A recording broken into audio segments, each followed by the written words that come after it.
hear the term a merchant ivory film, what do you think of? Well, that's easy. It's just whatever film I've made. I mean, it could be anything. I don't really think of it in a particular, in any kind of particular way. It's just, they're so different. I mean, they cover so many different kinds of subjects. Because I think to the outside world, to those of us that aren't you, we see merchant ivory as a certain level of quality, of a certain not highbrow, but rich entertainment for people who are going to think about film, and that they've taken on a whole genre of film seems to be a merchant ivory idea, to the point that people mistakenly sometimes put films of a certain nature in the category as merchant ivory. Which always irritates me when they do. I'm sure it does. Well, sometimes it doesn't. Sometimes I feel flattered.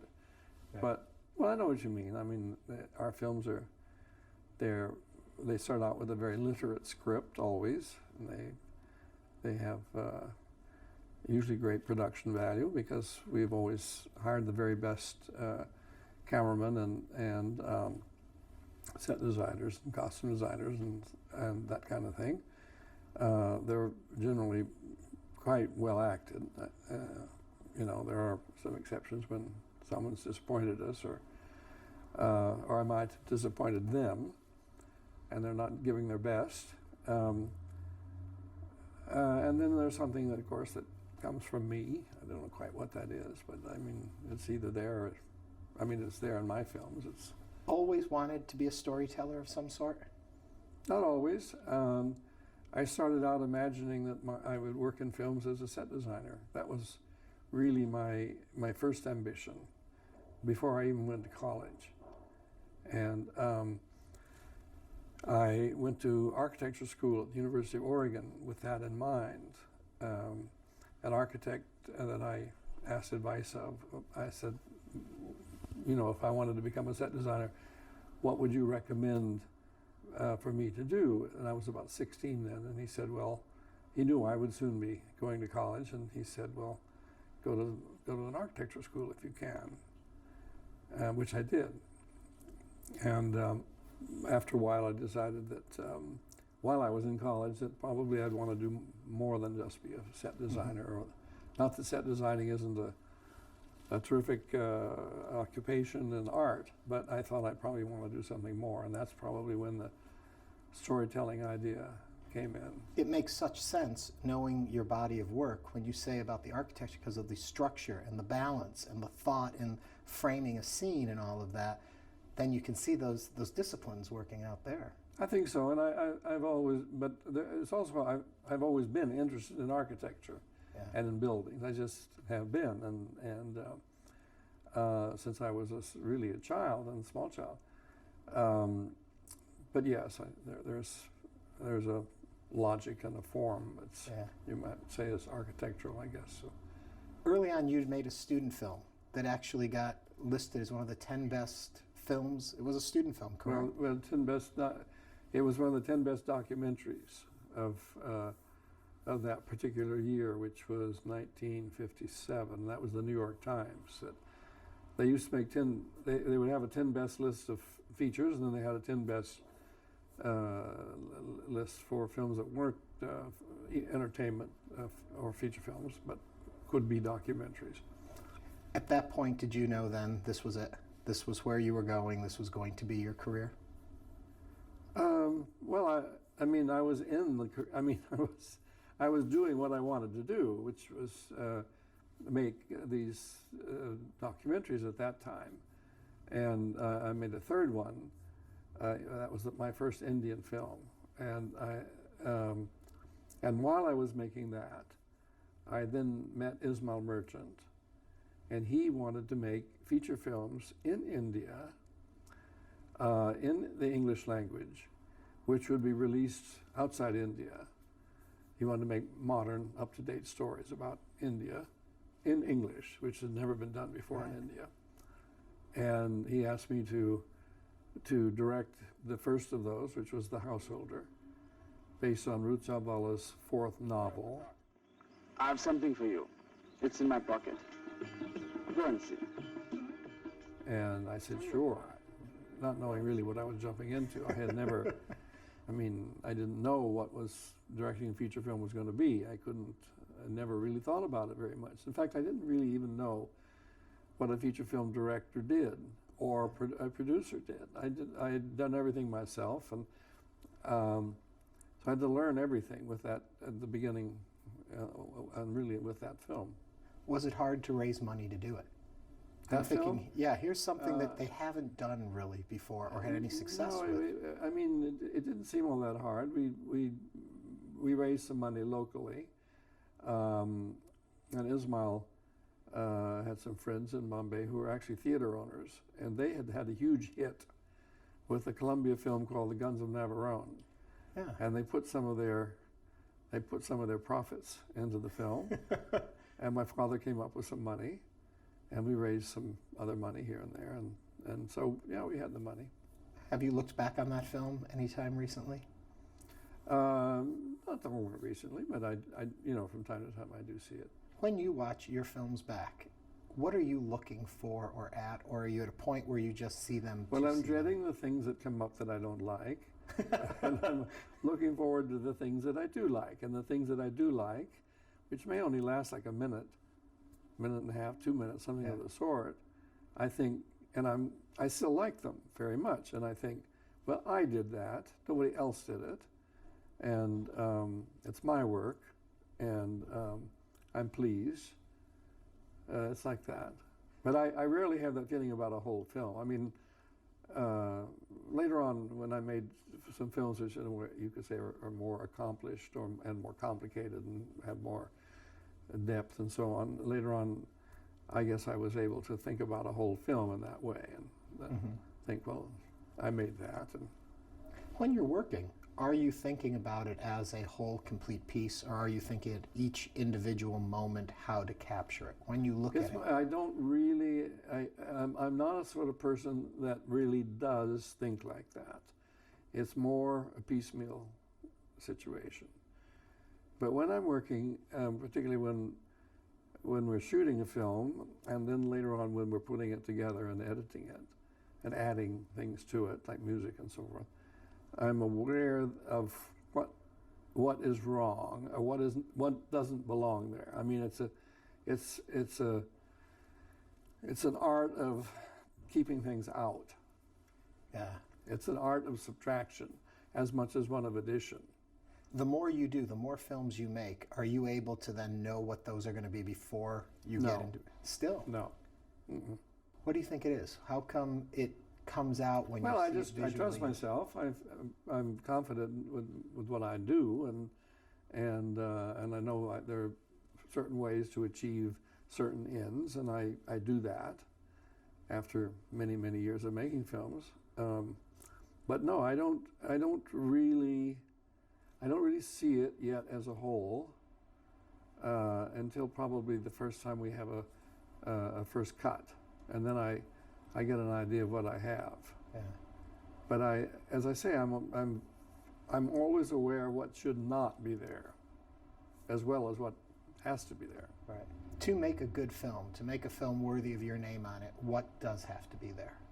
I start out with a good script always, and the direction's got to be good. I've got to know my business when I'm directing actors, but the acting, of course, has to be very good. I'm often interested in a director working with great actors. Is it a job of hiring the right people and letting them do what they do? Yes. Yeah, okay, I don't even have to ask the rest of it. It is. It's trusting them. You have to trust your actors, and you have to believe that your actors are artists and that they know what they're doing, and you have to let them show you at least what it is they want to do, because actors work the whole thing out in their minds much more deeply, I think, than directors do on the whole. And I've always said that I feel that actors are deep and directors are relatively shallow but broad. A director has to do a lot of things, but not so many deep things, really. Yeah. And each actor is creating a role for themselves, and tied up into all kinds of things in the actor's past life and desires and memories and experiences and so forth. You can't know what those things are. I mean, actors draw on all kinds of things, just as I draw on all kinds of things. They can't know why I want them to do certain things at a certain moment. I mean, that may come from my own, subjective, the way I think about things and memories and so on. So I let them, I really don't get in their way, and I don't tell them how to do things, but sometimes, of course, you have to. I heard you say in an interview that you wanted to return to Venice to shoot in Italy because you hadn't shot in Italy for a while. And what I took away from that was the thought about what location means to a director. And in today's day and age, when so many things can be recreated in so many different ways, what is the importance still of a particular location? What does that give you? Well, a lot. I mean, it could be something as relatively limited as say a particular building. We've built films around buildings sometimes. A whole film has come out of a single building. It could be as something enclosed like that, or it could be an enormous thing that has to do with the whole city or the look of a place or landscape, which is very, very important. But is there an essence or something that you can capture from a place and put it onto film that isn't you physical? do. I mean, the place is giving you something, and if otherwise, why do you go there? I mean, you would Right. have there'd be no point to shoot in a place unless you do capture that atmosphere. If you fail to do that, then in some kind of way you have failed in a basic way. I'm also fascinated by the fact that Ian Foster, you basically brought his first book to the screen. Yeah. How did that come about happening? Well, he didn't want, while he lived, he didn't want anybody, he had many, many offers, Right. particularly for books like Passage to India. There were many offers. People wanted to make certain novels of his into books, into films, and he always refused. And though he allowed them to be made into television plays or radio plays, things of that sort, or stage plays, that was okay, but not films. He just Why do you didn't think want that it. was okay? I for don't him? know. I It's don't an know odd- why he. Yeah. I never knew him, and I don't think he ever wrote why he didn't want Okay. that. I don't know what his real reasons were, but anyway, all his life he refused. And then when he died, his executors, which is King's College at Cambridge in England, they thought, well, he's not here anymore, and people are very interested in turning some of these novels into films, and so let's do it. Yeah. And they actually reached out to us, his estate, and asked us to come up to Cambridge and meet with them and have lunch. And Ismail and I went. We were in London then, and we went. And we thought, well, by that time we knew what we wanted to do, which was to make a room with a view. Mhm. We weren't interested in making Passage to India for a lot of reasons. And but they thought that's why we'd come, is because they would offer Passage to India to us, and they did at the lunch. And we said, no, what we really wanted to do was to make a room with a view. And their mouths dropped open. Room with a view? That little book? Why do you want to do that when you can make Passage to India? We said, well, that's what we want to make. So they said they'd think about it, and then in a while they agreed. It was all right. What was it about Room with a View that pulled you in initially? I hadn't been in Italy in a long, long time. And Italy was always my favorite place when I was younger. And for 20 years, I didn't step foot in Italy because I was going to India all the time, making films in India. And I just felt I'd really like to go back to Italy and make a film there. And I think I reread the book, or maybe Ruth Myles said, well, why don't you think about either Where Angels Fear to Tread or A Room with a View, both of which are set in Italy. And I didn't want to do Where Angels Fear to Tread because I don't think that was a possible film. So that was it. Yeah. So the then, you know, Forster's estate said, well, we could do it, and then we bought the rights, the film rights, and Ruth wrote a screenplay, and we went off and did it. Now, you mentioned Ruth, and she was almost like the third head of this monster of Merchant Ivory. Yeah, she was. What is it that she brought to screenwriting that made her so successful? Well, she herself was a successful original fiction writer. So she was a wonderful novelist. And she looked at the various books that we were interested in, and some of which she suggested, in fact, including her own. She looked at those, and she looked at them in a very sort of workmanlike way. Well, where are we good here, and where are we not so good, and which character is strong, and which one is weak, and should be strengthened, and so forth. She approached those screenplays as she was not down on her knees in front of them, sort of praying, and am I worthy of doing this sort of great thing? It was a piece of just straightforward work, a very honest piece of work. It should be like this and this and this. Let's bring out these wonderful things. Let's not, I mean, there are other things that maybe one should, that didn't need bringing out, or you didn't have to think about very much, or there was too much of something, or whatever. And the fact that she was a very strong fiction writer herself. How did the three of you work together, though? Was it very separate, or were you all together? Very separate. Unless Really? she and I were, sometimes she and I collaborated on a screenplay, and we would write the screenplay together. In which case, I would do my version first of the screenplay.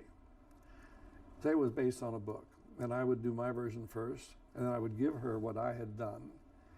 And she already had, like, if it was, say, from a novel, she already had my sort of marked up novel saying I must have this, or whatever, I love this, and she already had that, so she knew what I was really interested in bringing out, and then she, of course, cast her own experienced eye on the whole thing, and then wrote her version. And then we had two versions, and then we would sort of put them together, and that would become the final collaborative screenplay. If it was a project that I was not working with her on, she would if it was an adaptation, she would just take it, and she would work on it for months and months and months and slave over it sometimes. There were two films particularly like that, one of which is being shown here, which is Mr. and Mrs. Bridge, which is a lot of work because it didn't really have a lot of scenes or a lot of dialogue or a lot of action. It all had to be kind of created or imagined. Mm-hmm. And that took a lot of time. Another one was Henry James's The Golden Bowl, which was maybe her all-time favorite novel. And she had to work on that in the same kind of way. It was really, she just had to slave over it for months and months and months until she came up with something that she liked. But or with an original screenplay, it would be, if it was not based on anything, it was just a straightforward, more or less straightforward story. It's something like, well, our first films that we made in India, or Roseland, or a film like Jefferson in Paris. Well, hardly a straightforward story, but anyway, it was an original story, and she created it out of the historical record. Yeah. And what she imagined would have been the case in the particular situation. After Room for Review comes out, what does it do for you career-wise and people's expectation? Did it change things at that point? Oh, a lot. And for a while, it was as if we could do no wrong. Good place to though be. we very soon did wrong. Oh. But anyway, because we had made that film for very little money. Yeah. I mean, it was slightly more than $3 million, and it grossed a ton of money all over the world. So the studios thought we had some secret, and therefore we were trustworthy people that would come up with something and not go over budget, and we knew something, and we were, and so they backed a lot of our films from right on down to the end of really Ismail and my working career. I mean, the final film we did together, which was The White Countess, was a Sony picture, and a very complicated kind of film. I don't know if you've seen it, but it was set in Shanghai, and So, you know, the studios, they trusted us, and they were always in the background were these 3 hits. A Room with a View, Howard's Inn, and Remains of the Day. And they were there, so they knew, you know, 'cause none of those cost that much money. And so they knew we could do it. So they trusted us right on down to the end of our working career.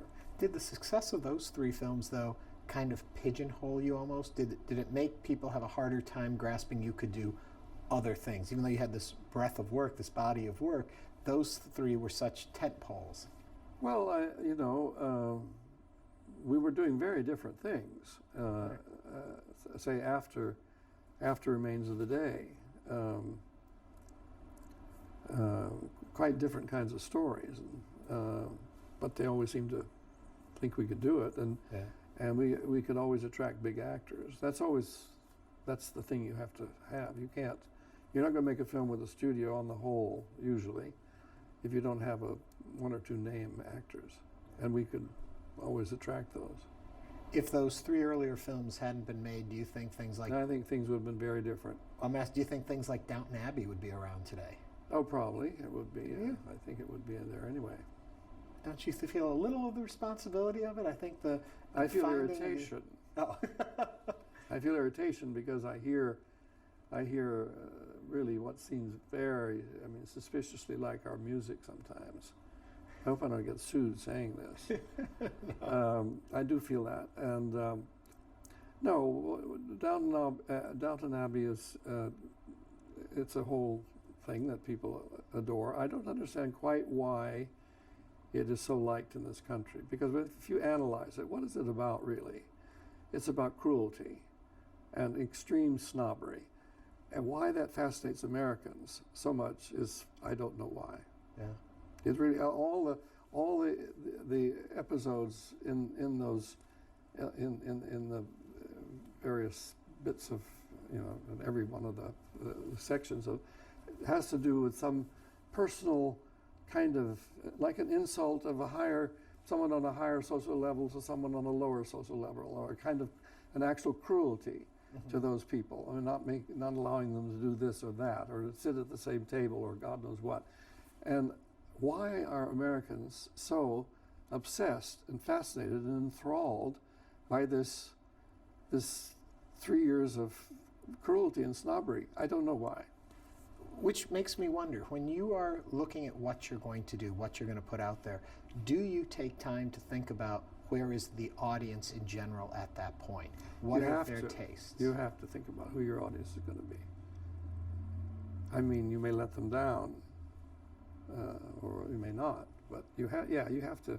Who am I making this film for? Who will be our audience? You have to think that. Because I think sometimes people think they make what they make because they are artists and the audience will come. No, you know, there are a lot of projects that we've thought about and we thought it would be fun to do, but then in the long run we thought, well, who'll go and see this? I mean, and there were some complicated stories sometimes, or there would be a novel that would come along which is it'd be interesting to make and it'd be fun to do and you'd enjoy doing it, and you know that you could always get an actor or actors to act in it and they would enjoy it too. But who finally would go and see it?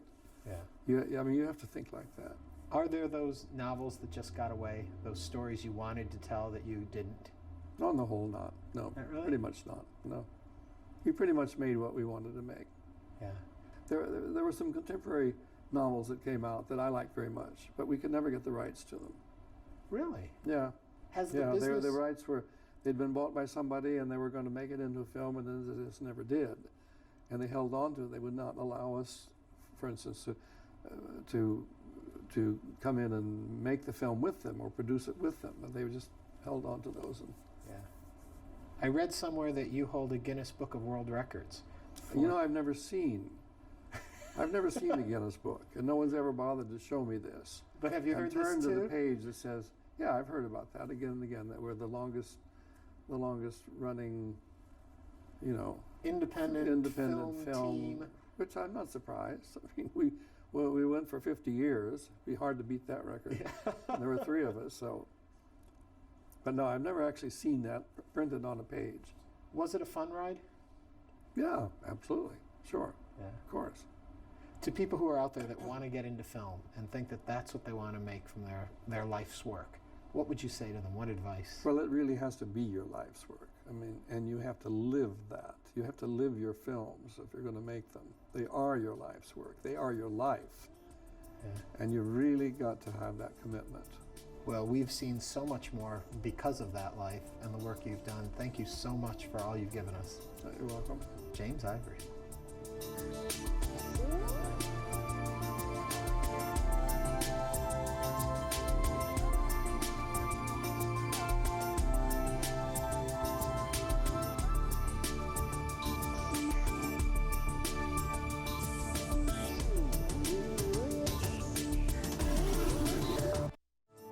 If you'd like to learn more about our guests or watch other episodes of Interviews, visit our website at houstonpublicmedia.org/interviews.